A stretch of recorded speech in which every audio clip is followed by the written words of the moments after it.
السلام علیکم جی، کیا حال چال ہیں آپ سب لوگوں کے؟ میں امید کرتی ہوں کہ آپ سب بالکل ٹھیک ہوں گے، خیریت سے ہوں گے۔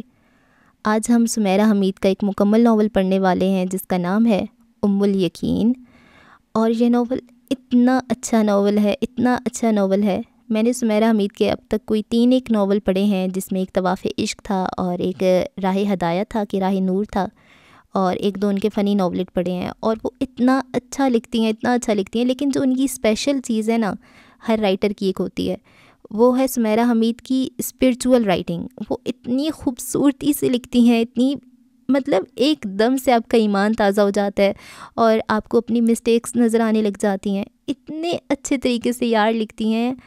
میں نے ابھی تک یہ ناول کیوں نہیں پڑھا، میں یہ سوچ رہی ہوں۔ اتنا اچھا ناول، اور اس کو کسی نے اچھے سے پڑھا ہی نہیں ہے، اور اس کی کوئی خاص بات ہی نہیں کر رہا۔ میں حیران ہوں۔ خیر جی، ہم بات کرتے ہیں اس ناول کے بارے میں۔ ناول کافی لینتھی ہے، ناول ہے جی۔ میں نے ابھی تک جتنا پڑھ لیا اس کے بارے میں اگر آپ کو بتا دوں تو ایک بندی ہے جس کا نام ہے ہدا۔ ہدا بہت ہی خوبصورت ہوتی ہے، بہت امیر ہوتی ہے، بہت فیشنیبل ہوتی ہے، اور انسٹا پہ اس کی بڑی فالوورز ہوتی ہیں، بہت اس کو لوگ پسند کرتے ہیں، اور وہ بڑی کچھ ایسی سی ہوتی ہے، ہر کسی سے بات نہیں کرتی۔ لیکن ایک دم اس کو چکر آتے ہیں، وہ گر جاتی ہے، اور اس کو پتہ چلتا ہے کہ اس کو کینسر ہے، اور وہ 6 ماہ یا 7 ماہ کے اندر مر جائے گی۔ اب یہاں سے اس کی جرنی سٹارٹ ہوتی ہے۔ اس کو کچھ سمجھ نہیں آ رہا ہوتا کہ کیا ہو رہا ہے، کیا کرنا ہے، کیسے کرنا ہے۔ تو یہ ایک ایسا ناول ہے، اگر آپ کوئی فنی ناول سرچ کر رہے ہیں، کوئی romantic novel, Kapil type novel, تو یہ بالکل ویسا نہیں ہے۔ یہ ایک اسپرچول ناول ہے، جو کہ ایک کوالٹی ناول ہوتا ہے، خوبصورت کتاب ہوتی ہے، جو کہ ایک زندگی لوگوں کی بدل دیتی ہے۔ یہ وہ کتاب ہے۔ تو اگر آپ ایک ایسا ناول پڑھنا چاہتے ہیں جو کہ بہت بہت بہت اچھا ناول ہو، جو کہ ہر تھوڑی دیر بعد آپ کے رونگٹے کھڑے ہو جائیں اور آپ کو اپنی زندگی سے پیار ہونے لگ جائے، آپ کو زندگی کا مطلب سمجھ آ جائے، تو یہ ناول آپ کے لیے ہے۔ بغیر وقت ضائع کیے ناول کا آغاز کرتے ہیں۔ اگر آپ نے ابھی تک چینل کو سبسکرائب نہیں کیا ہوا تو کائنڈلی کر دیں۔ ہدا، یہ اس کا نام ہے، اور اس کی کھلی چھت کے گرے آڈی کار سگنل کو تقریباً توڑتے ہوئے یونیورسٹی کی طرف جاتے ہوئے اپنی رفتار کو ہوا سے ملا دینے کو ہے۔ امریکیوں کو کوئی چیز اتنا غصہ نہیں دلاتی جتنی تیز رفتار گاڑیاں۔ شکاگو کی سڑک پر اس نے کار کو قابو میں رکھتے ہوئے بے قابو ہو جانے دیا۔ گرلز لائک یو کا والیوم تیز کیا۔ بیک ویو مرر میں اس نے سگنل پر بریک لگانے والوں کو منہ بناتے کھڑکی سے سر باہر نکال کر گالیاں دیتے ہوئے دیکھا۔ مرر میں دیکھ کر ہی اس نے انہیں آنکھ ماری، جیسے وہ اس کی آنکھ ہی تو دیکھ رہے تھے۔ زیر لب گالیاں دیتے ہوئے وہ تو اس کی آنکھ پھوڑ دینا چاہتے تھے، جو ان کے درمیان سے کار کو ایسے نکال کر لے گئی تھی کہ خود بھی مرنے والی تھی اور ان کی گاڑیاں بھی الٹ دینے والی تھی۔ کار کی رفتار بڑھی تو اس نے بلونڈ بال ہوا کے ساتھ اوپر کی طرف لہرائے۔ فٹ پاتھ پہ چلتے کتنے ہی لوگوں نے کھلی چھت کی کار میں بیٹھی اس لڑکی کو دیکھنا چاہا تھا۔ بہت دور سے اس کی لک بتا رہی تھی کہ کار کی ڈرائیونگ سیٹ پر کوئی ایٹم بم بیٹھا ہوا ہے۔ ایسی پاپ کارن لڑکیوں کو جتنی بھی گالیاں دی جانی چاہیے، دیکھ کر دینی چاہیے۔ وہ تو بس اسی لیے اسے دیکھنا چاہتے تھے۔ سڑک پہ کاروں کو ڈچ کرتے رفتار بڑھاتے ہوئے مرر میں سر کو ذرا سا جھکا کر خود کو دیکھا۔ واو، کلنگ، اس نے خود پہ کامنٹ پاس کیا۔ کار کی رفتار کچھ ایسی اندھوناک ہو چکی تھی کہ فٹ پاتھ پر چلتے بچے کے ہاتھ سے غبارہ چھوٹ گیا، آئس کریم گر گئی۔ سوری کیڈ۔ وہ بہت آگے نکل آئی تھی، پھر بھی مرر میں دیکھتے ہوئے ہاتھ لہرا کر بچے سے کہا، جو منہ بسور کر آسمان کی طرف پرواز کرتے غبارے اور زمین پر گری آئس کریم کو دیکھ رہا تھا۔ بچپن کے غم چھوٹے اور تکلیف بڑی ہوتی ہے۔ بچے کے تاثرات نے اسے مسکرانے پر مجبور کر دیا تھا۔ مسکرانے کے لیے اسے بہانوں کی ضرورت نہیں رہتی تھی، اس کے پاس سب یقین موجود تھے۔ وہ کیسی بھی اسٹوڈنٹ رہی تھی، لیکن کانووکیشن تقریب کو پوری اہمیت دینا چاہتی تھی۔ ایگزامز کا دریا انہوں نے تیر کر نہیں، جل بھن کر پار کیا تھا۔ دنیا میں 4 سیزنز موجود تھے، تو دنیا والوں کو 5واں سیزن، ایگزام سیزن دریافت اور ایجاد کرنے کی بھلا کیا ضرورت تھی؟ سردیوں میں ٹھنڈ لگنے کا صرف خطرہ رہتا ہے، جبکہ ایگزام سیزن میں موت پڑنے کا امکان عام دنوں سے کہیں زیادہ بڑھ جاتا ہے۔ چند لائق اسٹوڈنٹس کو چھوڑ کر سب فوت نیا کا شکار ہو جاتے ہیں۔ وہی سیزن جس سیزن میں برے سے برے اسٹوڈنٹ کو منہ لگانا پڑتا ہے کہ کیا پتہ وہ ایگزامس میں کسی کام ہی آ جائے۔ تو ایگزامز اس نے کیسے بھی دیے تھے۔ کانووکیشن کی تقریب کے لیے اس نے ایسی تیاری کی تھی جیسے اقوام عالم کی لیڈر کی حیثیت سے کل عوام کے سامنے تقریر کرنی تھی۔ اقوام ناکارہ عالم کی لیڈر ہدا کی آڈی یونیورسٹی حدود میں داخل ہو چکی تھی۔ اس کی کار سے کچھ اسٹوڈنٹس بس ہلاک ہوتے ہوتے بچے تھے۔ انہیں سوری کہتے ہوئے وہ پارکنگ میں کار کو پارک کر چکی تھی۔ ڈیش بورڈ سے مرر نکال کر اس نے ہاتھ میں لیا اور سب سے پہلے اپنے بال سیٹ کیے۔ کار سے باہر نکل کر گلاسز اتار کر لپ گلوز کا ایک کوٹ کیا۔ مرر کو کار کی سیٹ پر اچھال دیا۔ اس کے موبائل پر اس کی فرینڈس کی کال آ رہی تھیں۔ اس نے کال پک کرنے کی زحمت نہیں کی تھی۔ ڈیور کی پنک فراک کی دونوں پاکٹس میں اس نے اپنے ہاتھ سن کیے، خود کو، اپنی چال کو ڈیور کے ڈریس کے مطابق کوڈ کیا۔ ہر لباس کی ایک چال ہوتی ہے۔ ڈیو کی اس ڈریس کی چال شاہانہ تھی اور وہ ہر چال پر قادر بھی تھی۔ فراق کی بیک وی شیپ میں کمر تک بیک لیس تھی۔ اس وی میں بیک نیکلیس کی لمبی چین ہلکورے لے رہی تھی، جس کے آخری کنارے پر لگا سفید پنڈولم اس کی چال کے ساتھ ساتھ ڈول رہا تھا۔ کمر اور شانوں کو سیدھا رکھ کر تھوڑی اور چہرے کو غیر محسوس خم دیے ہوئے ہائی ہیلز میں مقید اپنے پیروں کو اس نے روش کی سمت بڑھا دیا۔ دھوپ میں چمکتے اس کے بالوں کا ملا جلا گہرا سنہرا رنگ، آنکھوں پر رکھے گلاسز، تنی ہوئی گردن اور اٹھی ہوئی تھوڑی، وہ حسن اور فیشن کی دنیا میں راج کرنے کے لیے بے تاج بنی تھی۔ ہیل کی ٹک ٹک روش پہ سنائی دے رہی تھی۔ راستے میں آنے والا ہر اسٹوڈنٹ ترچھی یا ٹیڑھی نظروں سے اسے دیکھنے کی کوشش یا جسارت کر رہا تھا۔ دیکھ بھی لیا جائے اور پکڑا بھی نہ جائے، یہ جسارتیں وہ تب بھی کیا کرتے تھے جب وہ کلاس لینے کے لیے آتی تھی، اس وقت بھی جب وہ بھول چوک سے کسی کو ہائی ہیلو کرنے کے لیے روک لیتی تھی، اور جنہیں نہیں روکتی تھی وہ رک رک کر اسے دیکھنے پر مجبور ہو جاتے تھے۔ وہ اکیلی ہی یونیورسٹی میں خوبصورت لڑکی نہیں تھی، لیکن وہ اکیلی اتنی پاپولر اور فیشنیبل تھی۔ اس کے پاس دولت کی کمی تھی اور نہ ہی اس کے استعمال کے طریقوں کی۔ ساری یونیورسٹی جانتی تھی کہ وہ اور اس کے گروپ کی ہر لڑکی یونیورسٹی صرف اس لیے آتی ہیں تاکہ وہ اپنا آپ دکھا سکیں اور بتا سکیں کہ ایسے جیا جاتا ہے، ہمیں دیکھو، ہمیں ڈسکس کرو، ہم صرف اسی لیے تو پیدا کی گئی ہیں، اور ہماری زندگیوں کا مقصد ہی کیا ہے؟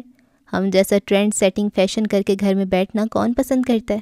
اس لیے ہدا گھر نہیں بیٹھتی تھی، اپنی نمائش کرتی رہتی تھی۔ اسے پڑھنے لکھنے یا ڈگری لینے سے کیا مطلب ہو سکتا تھا بھلا؟ نہ اسے جاب کرنی تھی، نہ اسکالرشپ لینا تھا۔ وہ یونیورسٹی کی شان نہیں تھی، یونیورسٹی ڈین کی آنکھ کا تارا بھی نہیں تھی۔ بھلا یہ پروفیسر، ٹیچرز، ڈین یہ ہوتے ہی کون ہیں؟ کیا حیثیت ہوتی ہے ان کی؟ اسے کوئی دلچسپی نہیں تھی ان سے اپنے شانے پر تھپکی لینے اور ویل ڈن کی سرگوشی سننے سے۔ ہاں، ایسا تو مذاق بھی نہیں کیا جانا چاہیے تھا۔ اگر پیسہ زندگی کا مسئلہ تھا تو یہ مسئلہ اس کے والدین حل کر چکے تھے۔ اگر زندہ رہنے کے لیے کسی کریئر کا ہونا ضروری ہے تو وہ اپنا 5 اسٹار کریئر حاصل کر چکی تھی، انجوائمنٹ کریئر۔ ابھی وہ صرف 22 سال کی تھی اور اس نے آدھی دنیا کو اپنے آگے لگا لیا تھا، باقی کی دنیا کو وہ اپنے پیچھے رکھتی تھی۔ جو بچ جاتی تھی اسے جوتی کی نوک پر۔ پھر اس جیسی لڑکیوں کی زندگی کے مقاصد کیا ہو سکتے تھے بھلا؟ ڈاکٹر، انجینئر، سائنسدان بننا وغیرہ، یعنی پاگل بننا۔ ہاں، یہ سب انہیں پتھر کے زمانے کی باتیں لگتی تھی۔ جب اڑانے کے لیے پیسہ موجود تھا تو اس پیسے کو کمانے کی کیا ضرورت تھی؟ زندگی مخمل کی سیج تھی تو اس پر مقصد کی ٹاٹ کا پیوند لگانے کی کیا ضرورت تھی؟ انہیں دماغ کے 1000 عارضے لاحق تھے، لیکن ایسا خطرناک عارضہ ابھی ان کے پاس نہیں بھٹکا تھا۔ یہ کیڑا انہیں کاٹ بھی کھاتا تو الٹا وہ اس کیڑے کو کاٹ کھاتی۔ پاکٹس میں ہاتھ دے کر بچ جانے والی دنیا کو ہیل کی نوک سے مسلتے ہوئے وہ چل رہی تھی۔ اس کی آئیکونک چال، انداز، اٹھان نے اسے اتنا نمایاں کر دیا ہے کہ دنیا کی ہر شے اپنی دھندلی چمک کے ساتھ چھپ کر رہ گئی ہے۔ اس ڈریس کا آرڈر اس نے سب سے پہلے دیا تھا، عمل کالونی سے بھی پہلے۔ وہ تو عام دنوں میں ایسی ڈریس پہن کر آتی تھی، جب وہ انسٹا سٹوری شیئر کرتی تھی تو چند دنوں بعد کوئی نہ کوئی سیلیبریٹی اس کی کاپی کرتی ہوئی دکھائی دیتی تھی۔ ایک نیوز آرٹیکل کے بقول کچھ شوبز ایکٹریس انسٹا سٹار ہدا کو فالو کر رہی ہیں اور اس کے فیشن ٹرینڈ سے انسپائر ہیں۔ اس کی trend setting sense out class تھی، اور یہ آؤٹ کلاس سینس اس نے کلاسز بھگت کر نہیں، کلاسز بنک کر کے پائی تھی۔ آج کی انسٹا سٹوری تو آگ لگا دینے والی تھی۔ ہیلو ہدا، اس کا کلاس فیلو لائم اس آگ سے جھلسنے آیا تھا۔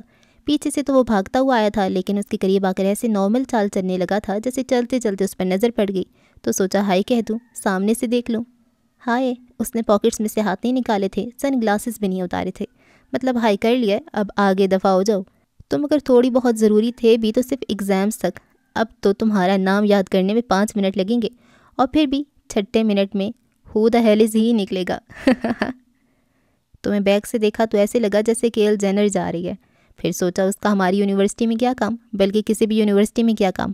ویسے تمہارا بھی اس یونیورسٹی میں کیا کام، کیا کرتی رہی ہو تم یہاں؟ وہ آگے دفعہ نہیں ہوا تھا، اس کے ساتھ ساتھ چلتے ہوئے اپنے ذلیل ہونے کا اہتمام کرنے لگا تھا۔ کیلی جینر چلتے چلتے ایک دم سے رکی، پاکٹ میں سے ایک ہاتھ نکالا اور سن گلاسز اتار لیا۔ کیلی جینر، تم نے مجھے کیلی کہا؟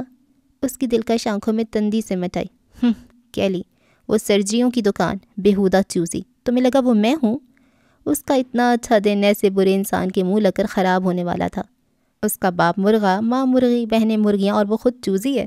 اینی وے، اس کی شہرت نے تو آگ لگا دی ہے یار، مطلب ہر طرف۔ پیاری بھی بہت ہے وہ۔ لائم، شروع میں تو وہ تھوڑا سا سہم گیا تھا، پھر اس نے جوا کھیلنے کے بارے میں سوچ لیا۔ بازی میری ورنہ اس کی، ورنہ ٹائی، ورنہ ٹاٹا بائی بائی۔ پیاری، مائی فٹ، مجھے گالی دے دینا، کبھی اس سے میچ نہ کرنا۔ ہونٹوں کو بھینچ کر اس نے خود کو گالی دینے سے روکا۔ اس مہینے وہ ٹائمز کے کور پر بھی آئی ہے، دنیا کی سب سے کم عمر امیر ترین بزنس گرل، دا کیلی جینر۔ اتنی سی عمر میں اس نے کتنا کچھ کما لیا ہے، تم نے بھی تو اتنی سی عمر میں کافی کچھ کر لیا ہے۔ مجھے لگا تم اسے پسند کرتی ہو، تمہاری حرکتیں بھی اس سے میچ کرتی ہیں، پھر اس کے نام سے خائف کیوں ہو؟ پہلے وہ سہم رہا تھا، اب شیر ہو رہا تھا۔ میں اپنی صحت کا خیال رکھوں یا نہ رکھوں، اپنے ٹیسٹ کا ضرور رکھتی ہوں، تھوڑا خیال تم بھی رکھو اور مجھے گھورنا بند کر کے سامنے دیکھ کر چلو۔ میری ہیل سے الجھ کر گرے تو کچھ کہہ نہیں سکتی کہ ہاسپٹل کے بیڈ سے اٹھو گے یا مردہ ہو کر تابوت سے۔ سن گلاسز اس نے واپس اپنی آنکھوں پر لگائے اور چلنے لگی۔ گرا دو لیکن کیا ہی اچھا ہو جو دم تمہاری باہوں میں نکلے۔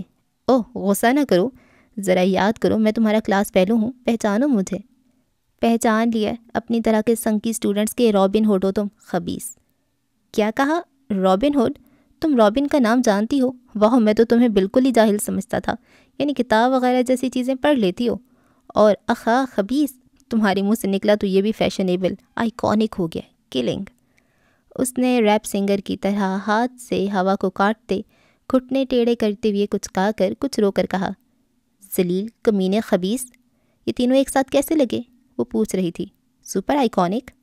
ابرو اوپر اٹھ چکی تھی، وہ کہکا لگا رہا تھا۔ سب ٹھیک کہتے ہیں، تم سے بات کر کے مزہ آ جاتا ہے، پارٹیز وغیرہ میں سننے سنانے کے لیے 2-3 لطیفے ہاتھ آ جاتے ہیں۔ افسوس یونیورسٹی کی یہ سال اتنی جلدی گزر گئے۔ ویسے تم جیسے سپر اسٹار اسٹوڈنٹس نے ہم جیسے سپر کنگال اسٹوڈنٹس کو ڈائریوں میں لکھنے کے لیے اتنا مواد دے دیا ہے کہ اگر ہم ان ڈائریوں کی کتابیں چھپوا لیں تو وہ بیسٹ سیلر ہوں، موویز بنوا لیں تو وہ آسکر وننگ ہو، اور اگر تم انہیں اپنے تھوبڑوں پر سجا لو تو عالمی منڈیوں میں تمہاری سپر نیلامیاں ہوں۔ ہاں، دیکھا کیسی پیاری باتیں کرتی ہو تم۔ تمہیں کیا پتا ہم تمہیں کتنا یاد کرنے والے ہیں۔ اگر میرے بس میں ہو تو میں تمہارا ایک عدد مجسمہ بنوا کر اپنے کمرے میں رکھوا لوں، جب بور ہونے لگوں تب تمہارے منہ لگ جایا کروں، میرا مطلب ہے تمہارے منہ سے کھری سن لیا کروں۔ چلتے چلتے اسے پھر سے رک جانا پڑا، اس کی چال میں اس بریک پر لائم زیر لب ہنس دیا۔ وہ اس کے سرخ ہوتے چہرے کو دیکھ رہا تھا، اسے اور سرخ کرنے کے لیے اس نے ہاتھ بڑھا کر اس کی آنکھوں سے گلاسز اتار لیے۔ مہنگی لگتی ہے، کہاں سے لی؟ او اچھا، لی نہیں بلکہ بنوائی ہے، سگنیچر ہے یہ بھی۔ تمہیں میں عجیب لگتی ہوں؟ لائم کے ہاتھ بڑھا کر گلاسز اتارنے والی جرت اسے نظر انداز کرنی پڑی۔ نہ، لگتی تو مجھے بہت پیاری ہو، لیکن لوگ کہتے ہیں کہ تم عجوبہ ہو، نمونہ، ڈالرز اور یوروز کا مجسمہ آزاری۔ امریکہ کو تم پر فخر ہے، مجھے بھی تم پر فخر ہے میری بچی۔ اس نے اس کا شانہ تھپتھپایا۔ تو اپنی غربت کا بدلہ تم مجھ پر طنز کر کے نکال رہے ہو؟ کیا وجہ ہے کہ سب غریبوں کو غریب ہونے کے فوائد رٹے ہوئے ہوتے ہیں، پھر بھی وہ امیر ہونے کی کوشش کرتے ہیں؟ وہ سنجیدگی سے پوچھ رہی تھی۔ اب اس نے ہاتھ بڑھا کر لائم کی آنکھوں سے آئی گلاسز اتار لی تھی، حقارت سے اس گھٹیا سستی سی چیز کو دیکھ رہی تھی۔ غریبوں کی ہر چیز بری ہوتی ہے، ان کی سوچ اور عزائم سمیت۔ کرامد امیر ہونے اور ناکارہ امیر ہونے میں فرق ہوتا ہے ہدا۔ اب بل گیٹس کو ہی دیکھ لو۔ بل سے نکلے ہوئے چوہے کو دیکھ رہی ہوں، کم سے کم آج کے دن تو شرٹ چینج کر لیتے۔ پارٹ ٹائم جاب کر کے تمہاری شکل پر 12 بج چکے ہیں، ان 12 ہنسوں کی پھٹکار تمہارے چہرے سے ہر سیکنڈ ہر منٹ ٹک ٹک کرتی برس رہی ہے۔ 12 سال کسی بیوٹی سیلون میں بیٹھے رہے تو بھی شکل سے یہ پھٹکار غائب ہونے والی نہیں ہے۔ میں یہ پھٹکار غائب کرنا بھی کیوں چاہوں گا؟ مجھے فخر ہے کہ تم جیسے لوگ مجھ سے حسد کرتے ہیں، مجھے ناپسند کرتے ہیں، مجھ سے چڑھتے ہیں، لیکن پھر بھی تم جیسے لوگ مجھ جیسا ہی بننا چاہتے ہیں۔ کیا میں غلط ہوں؟ تم غرق ہو خوش فہمی کے سمندر اور غلط فہمی کی چھپڑ میں۔ فکر نہ کرو، مجھے سوئمنگ آتی ہے۔ خوش فہمی کا سمندر اور غلط فہمی کا چھپڑ میں تیر کر پار کر لوں گی، اور پھر خود پسندی کی گٹر میں جا گروں گی۔ کیا میں غلط ہوں؟ اب وہ پوچھ رہا تھا۔ اس کی لمبی گردن کی رگیں تن گئیں، غصے کو کنٹرول کرنے کی کوشش میں اس کا سانس کا ردھم ذرا سا تیز ہوا۔ لائم دیکھ سکتا تھا کہ اس نے ڈائنامائٹ کے ریگولیٹر کو چھیڑ دیا ہے. اگر یہ ڈائنامائٹ پھٹا تو عالمی جنگ چھڑ جائے گی.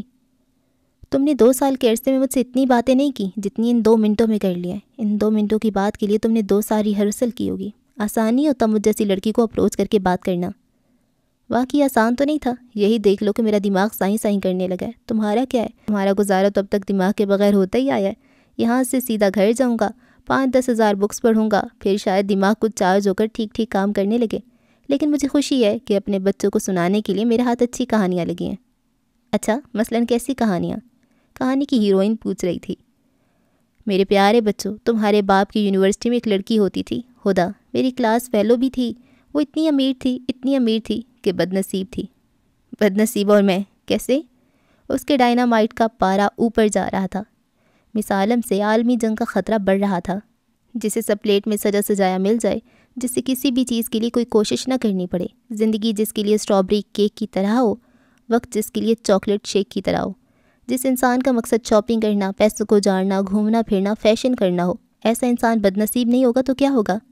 اس نے کہکا لگایا. لائم کے ہاتھ سے اپنی گلاسز جھٹکے سے واپس لیے اور آنکھوں پر فٹ کیے. مجھے بد نصیب کہنے اور ماننے کے باوجود تم پوری شدت سے یہ خواہش کرتے ہو کہ کاش یہ بد نصیب انسان تم ہوتے, کاش میری جگہ تم ہوتے, یہ اسٹرابری کیک کھانے کے لیے تمہیں ملتا, چاکلیٹ شیک تم پی رہے ہوتے. کہہ کر وہ چند سیکنڈ تک اسے دیکھتی رہی اور پھر آگے بڑھ گئی. دولت مند ہونا اگر گناہ ہے تو ہر شخص گنہگار ہونا چاہتا ہے. لائم کے آئی گلاسز روش پر پھینک کر جاتے ہوئے وہ یہ جملہ اپنے پیچھے چھوڑ گئی تھی. روش پر اس کی ہیل کی ٹک ٹک زندگی کے شور کو دبا رہی تھی. حقیقی زندگی اس کی مجازی زندگی سے بہت پیار کرتی تھی, اس لیے جلد ہی اسے موت سے روشناس کروا دینے والی تھی. موت اگر زندگی میں نہ آئے تو روح کو مردہ کر دیتی ہے. وہ کانوکیشن لان میں آئی تو ادھر ادھر تقریباً ہر اسٹوڈنٹ کی گردن ایک سیکنڈ کے لیے اس کی طرف گھوم گئی تھی. وہ دیکھے بغیر بھی دیکھ سکتی تھی کہ سب اسے دیکھ رہے ہیں. ایک ہی نظر میں وہ اسے پوری طرح سے کھا پی ہڑپ کر چکے تھے.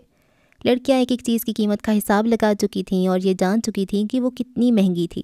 اتنی مہنگی کہ انہوں نے اپنی ساری کمائی, پوری بچت اڑا دی تو بھی وہ اس مہنگائی کو پاٹ نہیں سکیں گی, درمیان میں ہی ڈوب کر مر جائیں گی. دور دور سے گھورنے والوں کو اس نے پاکٹ سے ہاتھ نکال کر لہرا کر ہائے کہا. ویسے تو وہ صرف منہ دھو کر بھی آ جاتی تو بھی وہاں موجود بہت سے لوگوں سے زیادہ خوبصورت لگتی, لیکن چونکہ وہ اچھی طرح سے تیار ہو کر آئی تھی تو بہت سے لوگوں کے دلوں پر بجلی گرا رہی تھی. وہ سب لوگ جانتے تھے کہ وہ بس یہ بجلیاں سہنے کے لیے ہی بنے ہیں. وہ انہیں گھاس ڈالے گی, نہ دانا. جیسے ایما واٹسن کے وال پیپر لیپ ٹاپ کی اسکرین پر لگا لینے سے ایما فون کر کے ڈنر پر انوائٹ نہیں کرتی, ایسے ہی چپکے اس کی تصویریں کھینچ کر موبائل میں محفوظ کر لینے پر بھی وہ کسی کو شام کی چائے پر بلانے والی نہیں تھی. وہ اتنی ہائی فائی تھی کہ ان کے خوابوں پر بلڈوزر تھی. وہ مسکرائی اور ایک نظر آسمان کی طرف دیکھا. دن روشن ہے, اچھا ہی ہے, میں بھی تو خوش ہوں. اس نے دن پر رائے دی. دن کی روشنی سے ہیلو ہائی کیا. میں بھی تو خوش ہوں. اس نے ایسے کہا جیسے باقی وقت وہ روتی دھوتی رہتی ہے, ایک ایک پہنے کے لیے جان توڑ محنت کرتی پھرتی ہے, زندگی کے دھکوں کو حوصلے کے پہاڑ سے جھیلتی ہے. وہ بیچاری کتنی افسردہ رہتی ہے نا. کانوکیشن کی تقریب سے پہلے ان سب فرینڈز کو فوٹو شوٹ کروانا تھا. ان کا گروپ اسپائس گرلز کے نام سے مشہور کر دیا گیا تھا. اسے اس گندے فرسودہ سے نام سے نفرت تھی, لیکن یہ بہرحال کارڈیشن سے بہتر تھا. اسے کارڈیشن کلون سے ویسے ہی چڑ تھی جیسی امریکہ کو روس کے خود سے پہلے خلا میں چلے جانے سے تھی. روس نے کتا نہ بھیجا ہوتا تو امریکہ کتیا بھیج دیتا, لیکن آگے نکل جاتا. جب وہ فوٹو شوٹ کروا رہی تھیں تو ان کے کلاس فیلوز انہیں ناقابل برداشت تو تم کی نظروں سے دیکھ رہے تھے. وہ یونیورسٹی میں جتنی مشہور تھی اتنی ہی ناپسند بھی کی جاتی تھی. وہ پانی کی طرح پیسہ بہاتی تھیں, اندھی ہو کر فیشن کی تقلید کرتی تھیں. ان کے انسٹاگرام کسی بھی ہالی ووڈ سٹار سے زیادہ فالو کیے جا رہے تھے. ان کے نت نئے فیشن ٹرینڈ کا حصہ بن رہے تھے. وہ باغی نہیں تھیں, لیکن وہ نارمل بھی نہیں تھیں. ہر عقل مند, ہوش مند, سمجھدار اسٹوڈنٹ انہیں دیکھ کر منہ بنا لیتا تھا. وہ سب عقل سے آری, سمجھ بوجھ سے بہری, کام کی باتوں سے گونگی تھیں. وہ انسانی سطح سے معذور اور غیر انسانی سطح سے مغرور تھیں. چلتی پھرتی فیشن کی دکانیں تھیں. کبھی کبھی ان کا دل چاہتا تھا کہ پلاسٹک کی ان گڑیوں کے ہاتھ پیر گردن سب الگ الگ کر کے انہیں ڈسٹ بن میں پھینک دیں اور اس ڈسٹ بن کا کوڑا بحر مردار میں پھینکوا دیں. ہر یونیورسٹی, کالج, اسکول میں ایک ایسا گروپ ضرور ہوتا ہے جس کی حرکتوں سے سارا سسٹم ڈسٹرب رہتا ہے. وہ گروپ چھچورا, نالائق, نکما اور بھونڈا ہوتا ہے. ان کا گروپ وہی گروپ تھا. ہدا اس گروپ کی لیڈر تھی، وہ عام نہیں تھی، اس لیے بہت خاص لائف گزار رہی تھی۔ دولت کمانا شاید مشکل ہوتا ہوگا، لیکن اسے اجاڑنا بہت آسان ہوتا ہے۔ ایک دماغ سے آری جسم، ایک حصوں سے آری بے حسی کا سسٹم، بس سب تباہ، دولت ہو یا زندگی، وقت ہو یا مقصد۔ وہ پوز مار مار کر نہیں تھکی تھیں، انہیں پوز مارتے دیکھ کر باقی کے اسٹوڈنٹس تھک گئے تھے۔ ان کا فوٹو شوٹ مکمل ہوا تو انہوں نے چند کلاس فیلوز کو بھی اس قابل سمجھا تھا کہ ان کے ساتھ ایک ایک تصویر لے لیں۔ پھر انہوں نے اپنے اپنے کوٹ اور کیپ پہن لیے۔ کانوکیشن تقریب شروع ہو چکی تھی۔ انہیں ڈگری، تقریروں، ڈین، پروفیسرز، فیوچر کی پلاننگ وغیرہ سے کیا دلچسپی ہو سکتی تھی بھلا؟ وہ جمائیاں لے رہی تھیں۔ You are a star of the day. اس نے کلاس فیلو کے ساتھ سیلفی لی تو اس نے خوش دلی سے مسکرا کر کہا۔ جواباً اسے بھی مسکرانا پڑا۔ کوشش کے باوجود اس کی کسی اور کلاس فیلو سے دوستی نہیں ہو سکی تھی۔ وہ بد اخلاق نہیں تھی، لیکن اگر کوئی اپنے پیسے کی اتنی زیادہ نمائش کرتا پھرے تو پھر وہ بد اخلاق ہو یا نہ ہو، مغرور ضرور مشہور ہو جائے گا۔ اگر عام انسانوں کے قریب ہونا ہے تو ان جیسا ہونا ہوگا، ان جیسا عام۔ دنیا میں عام لوگوں کی تعداد زیادہ ہے جو واقعی میں خاص ہوتے ہیں، وہ دوسروں جیسا عام بن کر رہتے ہیں۔ وہ اپنے اندر یہ عظمت پیدا کر لیتی اگر اسے ضرورت محسوس ہوتی، اگر اسے عظیم بن کر کوئی فائدہ وغیرہ لینا ہوتا۔ سارے فائدے پہلے ہی سے اس کی جیب میں تھے۔ اس نے کبھی کسی ٹیچر، پروفیسر سے بدتمیزی نہیں کی تھی، لیکن اس کے فیس پر ڈونٹ یو ڈیئر ٹو اتنا واضح لکھا ہوا ہوتا تھا کہ وہ خاموش بھی رہتی تھی تو لگتا تھا بدتمیزی کر رہی ہے۔ انہیں ڈگریاں مل گئیں۔ ماما پاپا تقریب اٹینڈ کر کے اسے گلے سے لگا کر چلے گئے۔ اب وہ سب سیڑھیوں پر اوپر نیچے کھڑے تھے۔ یونیورسٹی کی بلند عمارت ان کی پشت پر تھی۔ ان کے سامنے 1 2 3 نہیں، پورے 13 فوٹوگرافرز اپنے کیمرے سٹینڈ بائی پوزیشن میں رکھ کر کھڑے ہوئے تھے۔ یہ ہدا کا ہی کمال تھا کہ اس نے کانوکیشن تقریب کو فٹ بال ورلڈ کپ فائنل کی شکل دے دی تھی اور شہر کے ٹاپ اور مہنگے فوٹوگرافرز کو کلاس اور پروفیسرز کے سامنے لا کر کھڑا کر دیا تھا۔ ایسا لگ رہا تھا کہ انہوں نے ڈگریاں نہیں لی، فرانس کو ہرا کر، برازیل کو کک مار کر فیفا ورلڈ کپ ٹرافی جیت لی ہے۔ فوٹوگرافرز انہیں ہدایات دے رہے تھے۔ ساری کلاس پروفیسر سمیت شرافت سے ان کی ہدایات پر عمل کر رہی تھیں۔ گلے میں گولڈ میڈل پہنے پروفیسر کے ساتھ کھڑا لائم اس ساری صورتحال پر چھوٹا سا کہکا لگائے بغیر نہیں رہ سکا تھا۔ ایسے لوگوں کی وجہ سے دنیا میں رونق رہتی ہے ویسے، اس نے اپنے دوست کے کان میں کہا۔ وہ ہدا کی طرف دیکھ رہا تھا۔ خالی خولی رونق نہیں میرے دوست، تماشے، ڈرامے، ہنگامے، مضحکہ خیزیاں کہو، یہ نہ ہو تو ہم جیسے لوگ پڑھ پڑھ کر سٹھیا جائیں اور ہمیں مسکرانے کے لیے کوئی وجہ نہ ملے۔ بائی دا وے لگتی بہت پیاری ہے یہ۔ نظریں پھیر لو میرے دوست، فوراً نظریں پھیر لو۔ تم اس پر ذرا سا بھی کرش افورڈ نہیں کر سکتے۔ اپنی اوقات سے باہر چیزوں کو خوبصورت نہ کہو، ورنہ تمہاری زندگی خوفصورت جہنم بن جائے گی۔ تم نے اس کے قدموں میں جان بھی دے دی تو یہ تمہیں گھاس نہیں ڈالے گی۔ یہ جو گلے میں گولڈ میڈل پہنا ہے، اس کا کچھ خیال کرو اور ہدا کے خیال کو دل سے اتار پھینکو۔ لائم نے کہکا لگایا۔ وہ دیر تک ہنستا رہا۔ ہدا نے گردن موڑ کے اسے گھور کر دیکھا تو وہ اسے ایک آنکھ مارے بغیر نہیں رہ سکا تھا۔ You are a star of my life my child, ہونٹوں سے پچکارا بھی۔ اسٹار آف ہز لائف نے نفرت سے نظریں پھیر لیں۔ وہ مزید اپنا موڈ خراب نہیں کرنا چاہتی تھی۔ اسٹینڈ بائی، میں 3 کہوں تو سب اپنی ٹوپیاں اچھالیں، آپ کی مسکراہٹیں نمایاں اور دلکش ہوں۔ ہیڈ فوٹوگرافر نے انہیں ہدایت دی۔ وہ وہی سرکس مین لگ رہا تھا جو چھوٹی سی سٹک لہرا لہرا کر جانوروں کو ہدایات دیتا ہے۔ ٹھیک ہے جناب، فرمانبردار بندروں نے کچھ ہدا کو چڑھانے کے لیے، کچھ ماحول سے محظوظ ہوتے ہوئے سب نے ایک ساتھ گردنیں اوپر نیچے کر کے کہا۔ فوٹوگرافر ہنستی ہے۔ لائم کا کہکا ذرا زیادہ ہی بلند تھا۔ 1 2 ہاتھ اٹھا کر 3 انگلیوں کو 2 پھر 1 کر کے فوٹوگرافر نے کہا، اور 3 پر ساری کلاس نے، پوری یونیورسٹی نے، ساری دنیا نے اپنی ٹوپیاں اچھال دیں۔ نیلے آسمان کے نیچے روشن دن کے آغوش میں وہ خود بھی اچھلے۔ خدا نے بھی اپنی ٹوپی اچھالی۔ اس کا سر اوپر اٹھا، نظر آسمان تک گئی، اور وہ نظر آسمان تک ہی رہ گئی۔ خود وہ لہرا کر لڑکھڑائی، اوپر سے نیچے گری، تیسری سے دوسری اور پھر پہلی سیڑھی تک آئی۔ وہ ایسے ایک دم سے گری تھی کہ سب اپنا آپ بھول کر جلدی سے اس کی طرف لپکے تھے۔ جوشیلے نعرے صدماتی چیخوں میں بدل گئے۔ اس کی کیپ دور جا گری تھی، اس کا سر زمین سے جا ٹکرایا تھا۔ خون کی ایک پتلی لکیر اس کی پیشانی سے نکل کر سفید گال پہ نشان چھوڑنے لگی تھی۔ اس نے آسمان کی چھت کو ٹکڑے ٹکڑے ہوتے دیکھا اور اس کی آنکھیں بند ہونے لگیں۔ یہ آنکھیں کھلیں گی تو وہ جان جائے گی کہ اب کچھ بھی پہلے جیسا نہیں رہا، نہ دنیا، نہ لوگ، نہ وہ خود، اور نہ ہی زندگی۔ زندگی کی سانسوں کی تعداد مقرر ہوئی۔ زندگی نے ہمیشہ ساتھ رہنے کا وعدہ عین بہار توڑ دیا۔ ایک بیماری نے سب کچھ بدل دیا۔ زندگی نے اس کے پیروں تلے سے مخملی قالین کھینچ لیا۔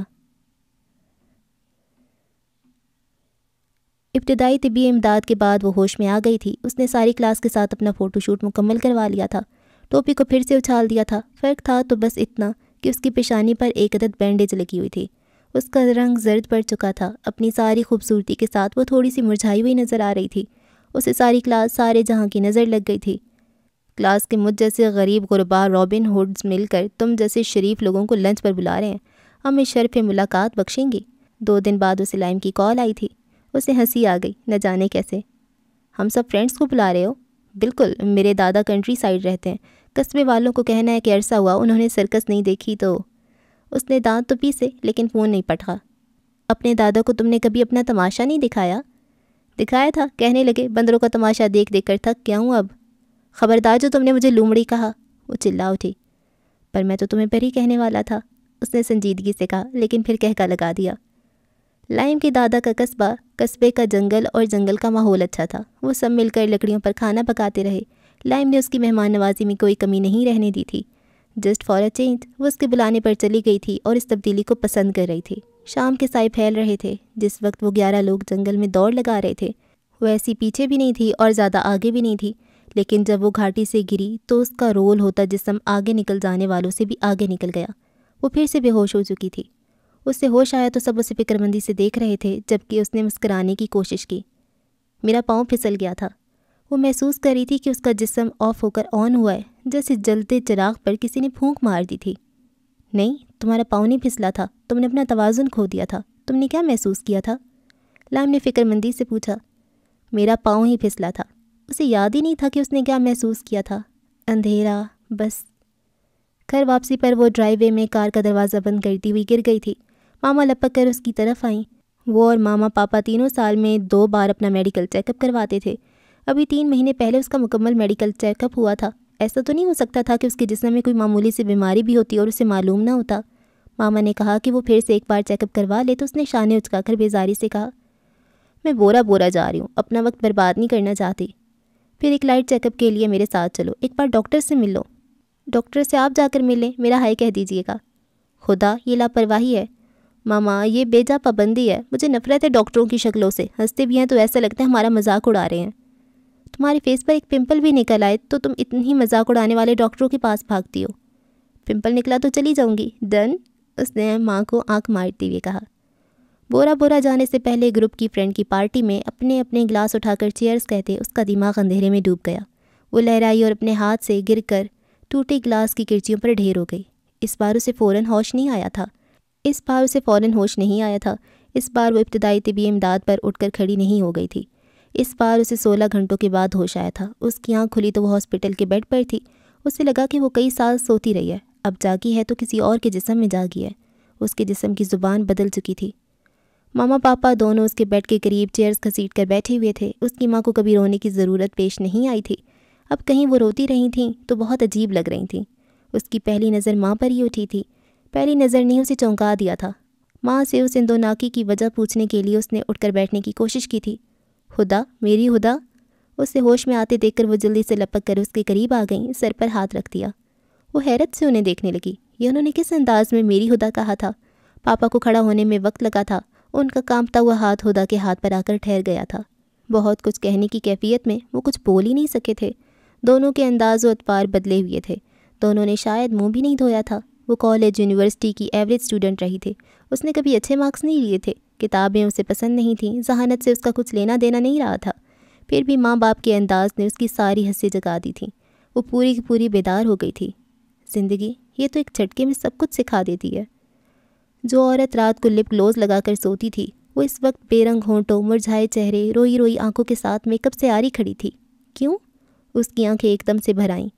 اٹھ کر بیٹھتے ہوئے اس نے ماں سے بڑی آس سے پوچھا، میں ٹھیک ہوں نا ماما؟ مجھے کچھ ہوا تو نہیں؟ برین ٹیومر یا کھڑکی سے نظر آتا شام کا آسمان اندھیرے میں ڈوبنے لگا تھا۔ ماں سے سکتی ہوئی کمرے سے باہر بھاگ گئی تھی۔ وہ بیڈ پہ بیٹھی بھری دنیا میں اکیلی رہ گئی۔ اد کھلا دروازہ اس کے چہرے سے زندگی کے رنگ نچوڑنے لگا تھا۔ پاپا نے اس کا ہاتھ اٹھا کر ہونٹوں سے لگا لیا، اسے چوما، پھر وہ جھک کر اس کی پیشانی چومنے لگے۔ اس کے گال، اس کا سر، اس کا چہرہ باپ کے آنسوؤں سے بھیگنے لگا۔ مجھے برین ٹیومر ہے، اس نے پاپا کا ہاتھ اپنے ہاتھ میں لے کر سختی سے دبایا۔ نہیں، بہت دیر بعد وہ جواب دے پائے۔ دونوں باپ بیٹے ایک دوسرے کی آنکھوں میں دیکھتے رہے۔ وہ باپ کی آنکھوں میں بے پناہ محبت اور تکلیف دیکھ رہی تھی، باپ اس کی آنکھوں میں اپنی دم توڑتی ہوئی زندگی دیکھ رہا تھا۔ نہیں، وہ ایک دم سے ہنستی۔ او پاپا، آپ دونوں نے تو مجھے ڈرا ہی دیا تھا، اب بس بتا دیں مجھے، کیونکہ مجھے برین ٹیومر اور ایڈز سے ڈر لگتا ہے بس۔ کینسر، پاپا نے ایک دم سے کہہ دیا۔ وہ اس کی طرف سے اپنا رخ پھیر چکے تھے، وہ اپنی آنکھیں رگڑ رہے تھے۔ کینسر؟ اس نے زیر لب دہرایا۔ کون سی اسٹیج ہے؟ اس نے بہت بہادر بنتے ہوئے پوچھا۔ وہ بالکل نارمل تھی، اس کے ایسے نارمل لہجے پر وہ ایک دم سے اس کی سمت واپس مڑے۔ وہ جانچ رہے تھے کہ وہ اتنی نارمل کیوں ہے، کس لیے۔ بتائیں نا پاپا، کینسر تو قابل علاج ہے۔ اٹس اوکے یار پاپا، مجھے اس بیماری سے ڈر نہیں لگتا، میں اس بیماری کو ہرا دوں گی، ڈونٹ وری، ٹرسٹ می، میں فائٹ بیک کروں گی۔ اس کی انرجی لوٹ آئی تھی، وہ مسکرا رہی تھی، اس کا چہرہ حشاش پشاش ہونے لگا تھا۔ وہ یکٹک اسے دیکھتے رہے، آنسوؤں کی زیادتی اس کی صورت کو دھندلا رہی تھی۔ ایسے رو کر مجھے کمزور نہ کریں، بتائیں نا پاپا، کیسا کینسر ہے، کون سی اسٹیج ہے؟ 7، ان کا کہنا ہے بس 6-7 مہینے۔ وہ ایک دم سے پھوٹ پھوٹ کر رونے لگے۔ کمرے سے نکل کر روتی ماں کی آواز اندر روتے باپ کی آواز سے آ ملی تھی۔ ہاسپٹل کا بستر تابوت بن گیا تھا، اس کا زندہ جسم میت۔ وہ اپنی ہتھیلی پر لگی ڈرپ کی پن سیٹ کر رہی تھی اور وہ ہاتھ وہیں رک گیا، سارا جہاں رک گیا۔ وہ کینسر سے نہیں ڈرتی تھی، لیکن اب ایک دم سے زندگی کے ختم ہو جانے نے اسے ڈرا دیا۔ اس نے سر اٹھا کر اپنے باپ کو دیکھا۔ 7 مہینوں نے انہیں 70 سال کا بنا دیا تھا۔ اس نے ادھ کھلے دروازے کی طرف پھر سے دیکھا۔ یہاں سے وہاں بھاگ کر ایک 70 سال کی بوڑھی عورت گئی تھی، اس کی ماں۔ وہ پچھلے 16 گھنٹوں سے اس کی موت کا سوگ مناتے رہے تھے۔ وہ زندہ بیڈ پر پڑی تھی اور وہ اس کی موت پر روتے رہے تھے۔ زندگی کی ایک گھڑی ہوتی ہے جو ہر انسان کے اندر چھپ کر ٹک ٹک کرتی ہے، کچھ کو آواز سنائی دیتی ہے اور کچھ کو اپنا احساس بھی نہیں دلا پاتی۔ اسے ایک لمحے کے لیے اس ٹک ٹک کی آواز سنائی دی، ایسی ٹک ٹک جو ختم ہونے جا رہی تھی۔ وہ وقت کی پیمائش کر سکتی تھی، ہاں اب وہ دیکھ سکتی تھی کہ وقت کی مقدار کتنی ہے۔ ایک پل، ایک سانس، ایک دھڑکن، اور بس 7 مہینے۔ وہ زیر لب بڑبڑائی۔ خون اس کے جسم میں اتنی روانی سے دوڑا کہ اس کا جسم سنسنا اٹھا، اس لیے اس کے جسم نے اپنی زبان بدل لی تھی، ایسی زبان جو سمجھ نہیں آ رہی تھی۔ 2 دن بھوکا رہنے کے بعد زبان کا جو ذائقہ ہو جاتا ہے، وہ ذائقہ روح کا ہو چکا تھا۔ جسم کو چھوڑنے کے لیے اس نے زندگی سے خوراک لینا بند کر دیا تھا۔ وہ کمرے میں اکیلی بیٹھی تھی، اسے کچھ دکھائی نہیں دے رہا تھا۔ 7 مہینے، صرف یہ فکرہ سنائی دے رہا تھا۔ زندگی جو کبھی ختم ہونے والی نہیں لگتی، وہ 7 مہینوں بعد ختم ہو جائے گی۔ موت جو کہیں سے بھی آتی ہوئی نظر نہیں آتی، وہ 7 مہینوں بعد سامنے کھڑی ملے گی۔ میں ایک تیز کام ٹرین میں سفر کر رہا تھا اور اپنے خوابوں، منصوبوں، جوشیلے جذبوں اور مقاصد کے ساتھ پوری طرح سے مصروف تھا کہ اچانک کسی نے مجھے جھنجھوڑ کر جگا دیا۔ آپ کا اسٹیشن آ چکا ہے جناب، برائے مہربانی اتر جائیے۔ میں نے پیچھے مڑ کر دیکھا تو ٹرین کا ٹی سی مجھ سے کہہ رہا تھا، نہیں ابھی میرا اسٹیشن نہیں آ سکتا، میری منزل تو بھی آنی ہے۔ بے یقینی سے ٹی سی کو دیکھتے ہوئے میں نے اسے جھٹلانا چاہا۔ Irfan Khan, cancer fighter. زندگی کی ٹرین کسی بھی اسٹیشن پر اتار سکتی، زندگی نے ہمیں ہمیشہ اپنا مسافر بنا کر بٹھائے رکھنے کا وعدہ ہی کب کیا تھا بھلا۔ فرسٹ ایپیسوڈ کو ہم یہیں پہ ختم کرتے ہیں، اور مجھے تو نہیں سمجھ آ رہا، مطلب اتنا پیارا لکھا ہے رائٹر نے یہ ناول، اتنا پیارا لکھا ہے، الفاظ اتنے پیارے ہیں، پلاٹ اتنا پیارا ہے، اور اتنی کیوریوسٹی ہو رہی ہے کہ اب کیا ہوگا، اب کیا ہوگا، کیونکہ پازیٹیو رہنا ایسی سچویشن میں تو بہت مشکل ہے، مطلب ناممکن ہے۔ تو اب دیکھتے ہیں آگے کیا ہوتا ہے، کیا وہ ٹھیک ہو پائے گی، کیا وہ اپنے آپ کو پازیٹیو کر پائے گی، کیا وہ کینسر سے لڑ سکتی ہے۔ چلیں جی، اگلی قسط میں ملاقات ہوگی، اب تک کے لیے اتنا ہی، اللہ حافظ۔